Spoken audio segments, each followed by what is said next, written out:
Hello and welcome to another DC Corner. This is Ed flying solo tonight. Will is at work and can't join us, but hopefully we'll get Will in on another episode of the show before long. And before the end of the podcast, I'll tell you about another project Will's working on that's pretty cool. We'll tell you about that podcast. It shows up on tmstash.com, but also on its own websites, on SoundCloud and several other places. We'll tell you about that in just a little bit. It's been a while since we've done a DC Corner, so I apologize for the delay, but with Secret 6 number 5 coming out on Wednesday, August 19th, I thought it was a good time to talk about the reveal in issue 4 with Porcelain being revealed to be gender fluid. I really liked how this was handled. It was really a matter-of-fact kind of thing. Being gender fluid is not the defining characteristic of Porcelain any more than the color of the hair or the eyes. It's just something that happens to be true about this character. When it's revealed, the other characters accept it immediately. It's handled beautifully. You really couldn't ask for more from this particular reveal. The only thing you could ask more of is to see more diverse characters in the DC universe. And I'm glad to see some change for the positive. We need to see more. That's really what I want to talk a little bit about, because sometimes when a character comes in, when there was the introduction of Alicia Yo as the first transgender character in a mainstream DC comic, there was some backlash, and there always seems to be when these characters are introduced, and there doesn't need to be. Let me give you this, just for the fun of it. Let's take a look at the straight white male characters of the DC universe, just a partial list, okay? You ready? Let's begin.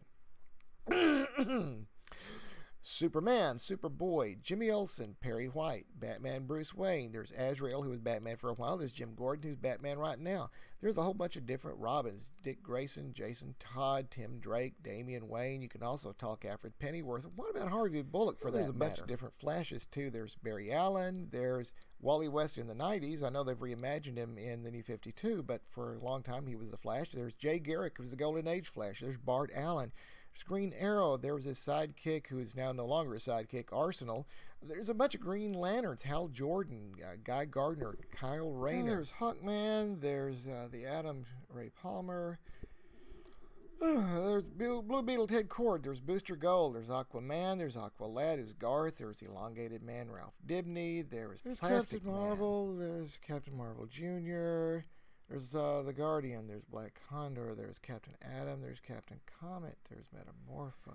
Oh yeah, there's Firestorm, there's Geoforce, there's the original Hawk and Dove, there's Hourman, there's Rip Hunter, there's Will Magnus who created the Metal Man, there's Dr. Midnight, Sergeant Rock, Skyman, Spectre, Adam Strange, Wildcat. Okay, you get the idea. Now let's talk about transgender or gender fluid characters. There's, let's see. Well, there is Alicia Yo, who was introduced in Batgirl. There's now Porcelain, who's in Secret 6. You may be able to include the Shining Knight. And then there's,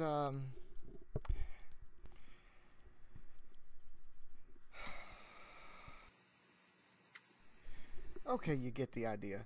I mean, if they keep adding more diverse characters, we may actually get to the percentage of people who are in the greater population around the year 2173, something like that. So really, what's your problem if you're not happy with this? I don't really get it. Here's what I do get. When I was a kid, back in the 60s, I was really into Barry Allen. Long before he was on TV, long before CSI was cool, back when Barry Allen was nothing more than a nerd who was into science. And I was a nerd, and I was into science. And here was a guy who was given great powers and became brave and noble and heroic, and yet still someone with whom I could identify. That meant the world to me back then. Why shouldn't everybody have that? You know, that's part of what we read comics for, is to be able to escape and hopefully to get some kind of hope out of it. Even if we're reading a scary book, the fact that you can close it at the end and be back into a hopefully less scary world is a good thing.